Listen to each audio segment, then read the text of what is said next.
கர்த்தருடைய பரிசுத்த நாமத்திற்கு ஸ்தோத்திரம் உண்டாவதாக. கர்த்தராகிய இயேசு கிறிஸ்துவின் நாமத்தில் உங்களுக்கு கிருபையும் சமாதானமும் உண்டாவதாக.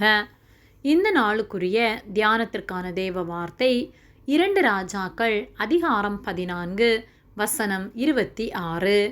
இஸ்ரவேலின் உபத்திரவம் மிகவும் கொடிது என்றும் அடைப்பட்டவனும் இல்லை விடுபட்டவனும் இல்லை, இஸ்ரவேலுக்கு ஒத்தாசை செய்கிறவனும் இல்லை என்றும் கர்த்தர் பார்த்தார். பிரியமானவர்களே, கர்த்தருடைய வார்த்தைகளுக்கு கீழ்ப்படியாமல் பொல்லாப்பானதை செய்து கர்த்தருடைய வழிகளில் நடவாமல் தீய கிரியைகளில் வாழ்ந்தது நிமித்தமாய் இப்பொழுது மிகவும் போராட்டத்தோடு உதவி செய்வதற்கு ஒருவரும் இல்லாத சூழ்நிலையில் என்ன செய்வதென்று அறியாமல் தவித்து கொண்டிருக்கின்றீர்களா? இப்பொழுதும் மனம் திரும்பி கர்த்தரை நோக்கி கூப்பிடுவோமானால் கர்த்தர் நிச்சயமாக இரக்கம் செய்வார். 2 ராஜாக்கள் 14 26 27 வசனங்களில் இஸ்ரவேலின் உபத்திரவம் மிகவும் கொடிது என்றும் அடைப்பட்டவனும் இல்லை விடுபட்டவனும் இல்லை, இஸ்ரவேலுக்கு ஒத்தாசை செய்கிறவனும் இல்லை என்று கர்த்தர் பார்த்தார்.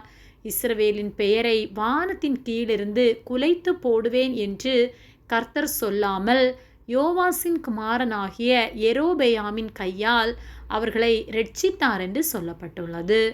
இஸ்ரவேலருக்கு உதவி செய்வதற்கு ஒருவரும் இல்லாத அந்த சூழ்நிலையில் கர்த்தர் அவர்கள் செய்த பொல்லாப்பை, அவர்கள் செய்த தீங்கை மன்னித்து அவர்களுக்கு இரக்கம் செய்தார்.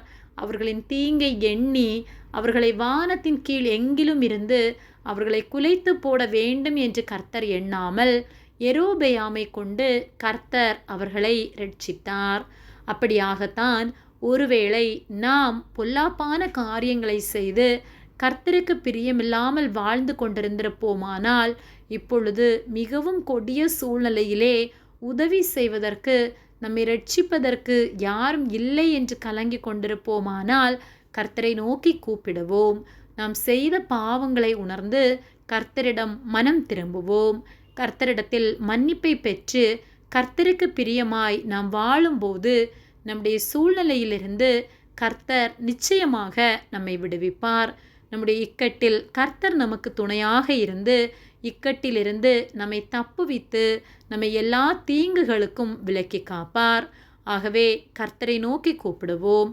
கர்த்தர் நம்மை எல்லா இக்கட்டுகளுக்கும் விலக்கி காத்து நாம் சமாதானத்தோடு வாழ நமக்கு உதவி செய்வார். ஆமேன். ஜெபம்.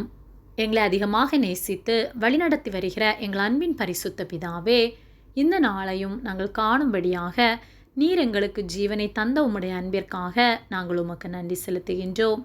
நாங்கள் தியானித்த வார்த்தையின்படியே நாங்கள் எங்கள் பொல்லாப்பை விட்டு விலகி உம்மிடம் திரும்பத்தக்கதாய் உம்மை நோக்கி கூப்பிட நீர் எங்களுக்கு உதவி செய்யும்படியாய் ஜெபிக்கின்றோம். எப்பொழுதும் உம்முடைய வார்த்தைகளுக்கு கீழ்ப்படிந்து வாழ நீர் உதவி செய்யும்படியாய் ஜெபிக்கின்றோம். எங்கள் மேல் நீர் நினைவாய் இருப்பதற்காக நன்றி செலுத்துகின்றோம். எங்களை உம்முடைய கரத்திலே தாழ்த்தி ஒப்பு கொடுக்கின்றோம். இயேசுவின் நாமத்தில் ஜெபிக்கின்றோம் பிதாவே, ஆமேன். கர்த்தர் உங்களை ஆசீர்வதிப்பாராக.